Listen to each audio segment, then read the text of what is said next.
नमस्कार. आज आपण नागालँडमधून MBBS करण्याबद्दल बोलणार आहोत. खास करून 2025च्या प्रवेश प्रक्रियेवर लक्ष देऊया. आपल्याकडे काही लेख, सरकारी माहिती आहे आणि थोडं विश्लेषण पण आहे. त्यावर आधारित ही चर्चा करूया. जे विद्यार्थी 2025मध्ये नागालँडमधून MBBS करू इच्छितात त्यांच्यासाठी ही माहिती महत्त्वाची ठरू शकते. अगदी. नागालँडची MBBS प्रवेश स्थिती थोडी वेगळी आहे, कारण जागा खूप मर्यादित आहेत. आपला उद्देश हाच आहे की उमेदवारांना 2025 साठीची स्पष्ट आणि नेमकी माहिती मिळावी, म्हणजे त्यांना तयारी करायला सोपं जाईल. बरोबर. तर मग सुरुवात करूया थेट तिथल्या वैद्यकीय महाविद्यालयांपासून. सध्या काय परिस्थिती आहे तिथे? सध्या नागालँडमध्ये MBBS साठी फक्त एकच शासकीय कॉलेज आहे. Nagaland institute of medical sciences and research, म्हणजे NIMSR, कोहिमामध्ये. अच्छा, एकच कॉलेज. हो, आणि ते 2023 मध्ये सुरू झालंय. त्यामुळे जागा पण फक्त 100 आहेत. 100 MBBS जागा. फक्त 100 जागा. याचा अर्थ स्पर्धा तर खूपच असणार. नक्कीच, स्पर्धा खूप तीव्र आहे. आणि इतर कोर्सेसचं काय? म्हणजे BDS, BMS किंवा BHMS, त्यासाठी काही वेगळी कॉलेजेस आहेत का नागालँडमध्ये? नाही, सध्या तरी नाही. या अभ्यासक्रमांसाठी अशी समर्पित कॉलेजेस नाहीत. 2024 मध्ये काही जागा भरल्या गेल्या होत्या, पण त्या समुपदेशनाद्वारे इतर राज्यांच्या कोट्यातून वगैरे त्यांचा कट ऑफ पण साधारण 368 ते 384च्या आसपास होता, पण स्वतंत्र कॉलेज नाही. म्हणजे MBBS करायचं असेल तर नागालँडमध्ये NIMSR हाच एकमेव पर्याय दिसतोय.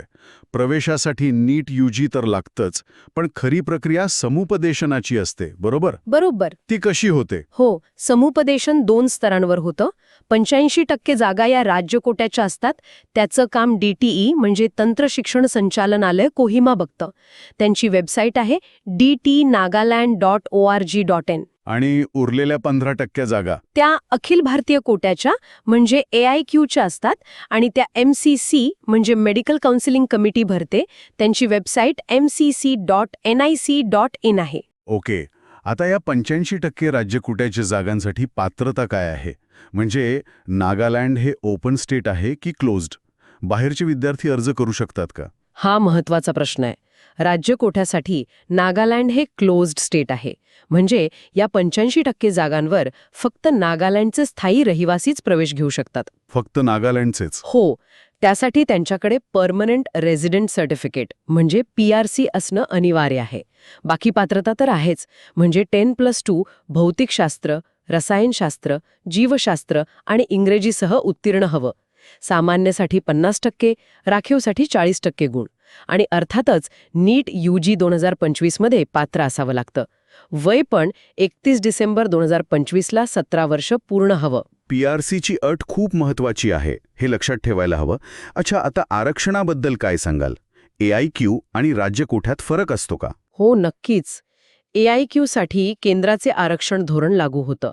म्हणजे SC 15%, ST 7.5%, OBC NCL 27%, EWS 10% आणि PWD साठी 5%.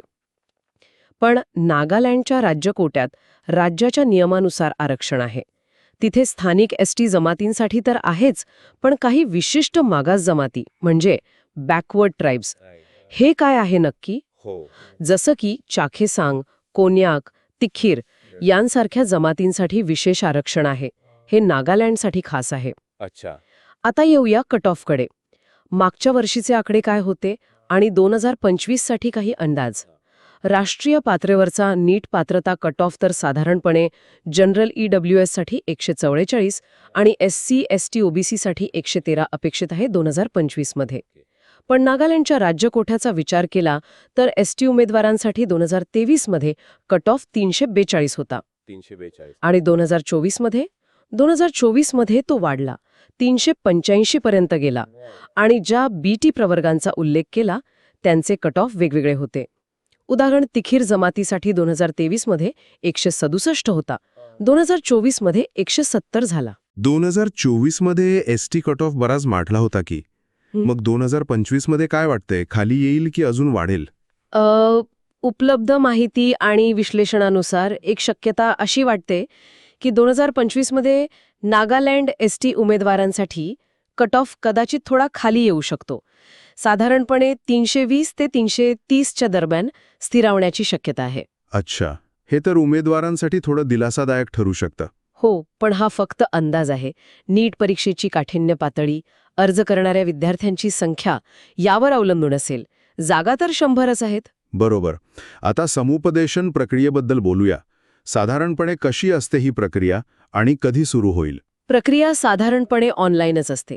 DTE किंवा MCCच्या वेबसाईटवर नोंदणी करायची, मग कागदपत्र पडताळणी होते, मग चॉईस फिलिंग आणि लॉकिंग म्हणजे पसंतीक्रम भरणे, आणि मग जागा वाटप होतं.